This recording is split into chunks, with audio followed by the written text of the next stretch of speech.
Le terme yandere fait référence à un personnage qui est fou de quelqu'un d'autre, littéralement.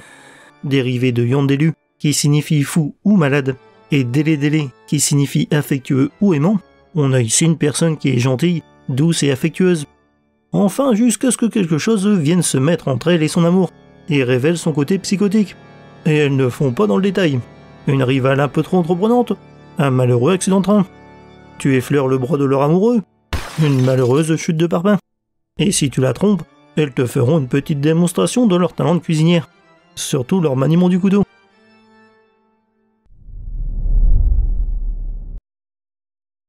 Le nom yandere serait apparu avec le jeu pour adultes School Days, sorti en 2005, et gagna également popularité avec l'adaptation animée du jeu Shuffle, diffusé la même année.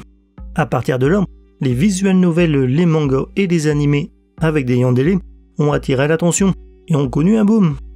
Bien sûr, avant que le terme yandere ne soit inventé, plusieurs personnages pouvaient déjà être qualifiés comme tels, mais c'était encore trop peu courant pour être considéré comme un style à part entière. Actuellement, on considère que le plus ancien personnage de type yandere est Minatsu Tsukushima, de l'obscur jeu pour adultes Kuruta Kajitsu, sorti sur ordinateur en 1992. Pour avoir le héros rien qu'à elle, elle assassine toutes les femmes autour de lui les unes après les autres, et le pousse finalement au suicide. Ça donne tout de suite le ton. Hors du Japon, le terme s'est particulièrement propagé grâce à un autre jeu, le fameux Yandere Simulator, bien connu sur YouTube. Jeu qui, pour l'anecdote, n'est pas un jeu japonais, mais produit par un Américain en Californie.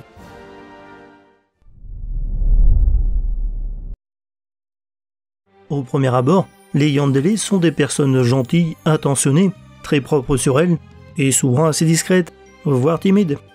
Mais elles ressentent un besoin anormal et obsessionnel d'avoir une personne comme ami ou amant. Leur amour ou leur amitié est tout aussi sincère que profond, et elles vouent une admiration et une dévotion sans limite envers les de leur cœur. Ce n'est pas qu'une façade, elles apprécient ou aiment véritablement. D'ailleurs, il arrive souvent que les yandere soient en couple avec le personnage principal, et que tout semble parfaitement normal. Enfin, jusqu'à ce qu'un élément qu'elles jugent menaçant pour leur amour vienne réveiller leur côté obsessionnel et possessif. Typiquement l'apparition d'une possible rivale, ou un mensonge. Avec une yandere, pas de dispute, ou de critique, elle endure souvent patiemment les choses, sans rien montrer. Mais sa dévotion devient alors de plus en plus tordue et malsaine. Elles peuvent même décider qu'elles savent mieux que vous ce qui est le mieux pour vous. Elles n'ont alors plus aucune limite, ni de notion du bien ou du mal. Dans les cas les plus atteints, elles basculent dans la violence et la psychose, pouvant aller jusqu'au meurtre sordide, où elles peuvent choisir le suicide. Dans les plus légers, elles n'ont pas besoin d'être violentes. Une robe bien menaçante suffit. C'est d'ailleurs une très grande différence avec les autres personnages de type délai, qui sont tous doux à l'intérieur, alors que le yandere est doux à l'extérieur, mais brisé à l'intérieur. Résultat, contrairement aux autres, il est impossible de ficher dès sa première apparition un personnage comme étant un yandere, cet aspect restant caché. La révélation de sa nature de yandere est toujours un tournant important dans l'histoire, et se fait bien souvent dans le sang. C'est vraiment un élément de scénario très important, qui vient totalement chambouler la situation, et notre vision du personnage. Surtout que généralement c'est totalement imprévisible, et que ça arrive sans indice pour l'anticiper. Ça peut ainsi passer de la romance lycéenne bateau à l'horreur totale en un instant. Généralement, la cible de leur fureur est une personne qu'ils perçoivent comme un obstacle à leur relation. Ce qui, avec leur côté psychotique, peut être absolument n'importe qui. Le simple fait de dire bonjour ou de regarder l'être qu'ils convoitent peut faire de vous une cible. Et si la personne qu'ils aiment les rejette, ils auront tendance à préférer la voir mourir. C'est le fameux « si je ne peux pas la voir, personne ne l'aura ». Pour une yandere, ils sont à eux, et à eux seuls. Par nature, ils n'acceptent pas la possibilité que la personne qu'ils aiment puisse être heureuse sans eux.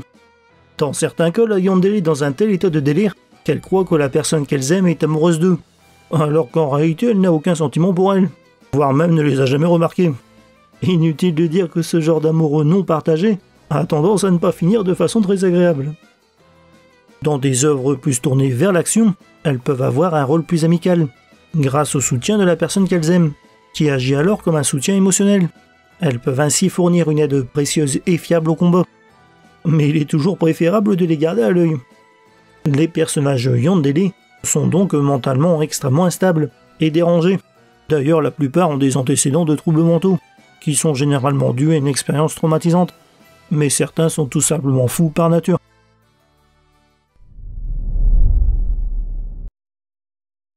D'une apparence mauvaise, ou au moins normale, il est impossible de deviner leur côté psychotique en les regardant, contrairement aux autres délais, qui sont immédiatement identifiables. Ça peut autant être la petite fille à l'apparence fragile que l'idole du lycée. Durant leur passage en mode folie, elles deviennent cependant facilement identifiables à leurs yeux vides. Traditionnellement, leur visage prend un aspect froid et totalement inexpressif. D'autres arborent un magnifique sourire, en total décalage avec leurs actes. Et de temps en temps, on a le droit à un rire psychotique, bien que ce soit plus caractéristique des Yandere, que l'on verra un peu plus tard. Elles ont également tendance à avoir une arme emblématique, qu'elles utilisent pour tuer et attaquer les autres, et devient un élément important de leur image. Comme tu as pu le remarquer, les Yandere sont presque toujours des jeunes filles, le côté dévotion et amour absolu, ainsi que la jalousie, étant traditionnellement plus associés aux femmes. Mais surtout, ça permet un contraste extrême entre jeunes filles amoureuses joyeuses et tueuses froides psychopathes. Plus le contraste est élevé, plus l'impact est important. Accessoirement, il ne faut pas oublier qu'à l'origine, ce type de personnage vient de jeux érotiques, jeux qui visent très majoritairement un public masculin. Il existe cependant quelques exemples de yandere masculins. Ils ont tendance à être plus stables mentalement et moins psychotiques que leurs homologues féminins. Leur rôle est également plus secondaire, alors qu'une yandere a généralement un rôle important. Il est intéressant de remarquer que malgré leur nature dérangée et leur côté malsain, certaines arrivent quand même à être considérées comme moe.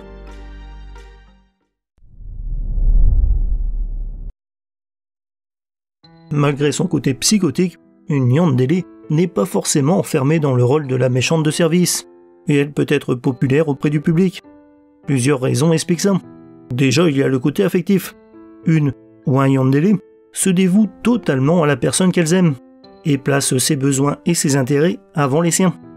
Il n'y a également aucun risque de tromperie ou d'abandon. Quand une yandere est amoureuse, c'est jusqu'à la mort. Ajoutez à ça que les yandere sont généralement belles et intelligentes, et nous voilà avec un combo des plus intéressants. En échange, il n'y a pas de retour possible. Comme dit, c'est jusqu'à la mort. Une histoire tragique ou une justification jugée légitime à ses actes peut également attirer la sympathie et le soutien du public.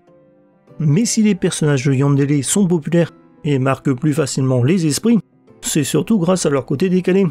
D'après Masaru Numakichi, le représentant d'Overflow qui a produit le jeu School Days, les yandere et les tsundere sont apparus à un moment où tous les personnages commençaient à se ressembler, que ce soit visuellement ou dans leur façon d'être.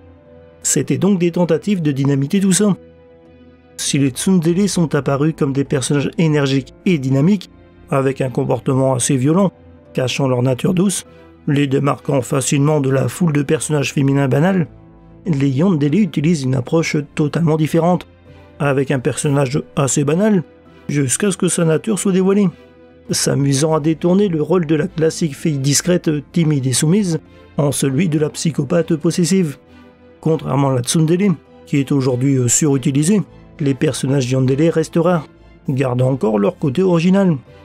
C'est également un style de personnage qui permet une certaine liberté de création, les auteurs et scénaristes pouvant s'en servir pour créer des retournements de situation imprévisibles et marquants. Les yandere restent encore très peu courants, ça leur permet de créer des personnages qui se démarquent facilement.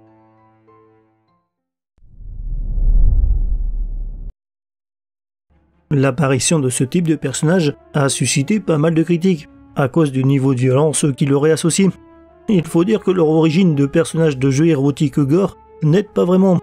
Mais avec le temps, on retrouve des yandere dans des œuvres très variées. Il ne s'agit plus que d'horreur ou de thrillers psychotiques. Ils peuvent être utilisés comme éléments comiques grâce à leur personnalité des plus atypiques, qui permet des scènes originales en utilisant la différence de ton.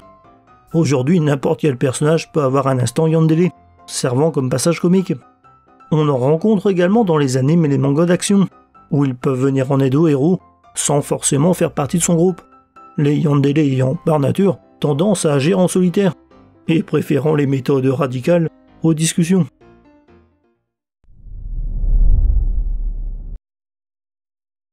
Le terme yandere n'est pas encore couramment utilisé, mais il permet de faire la différence entre les yandere et d'autres personnages qui sont souvent considérés à tort comme tels.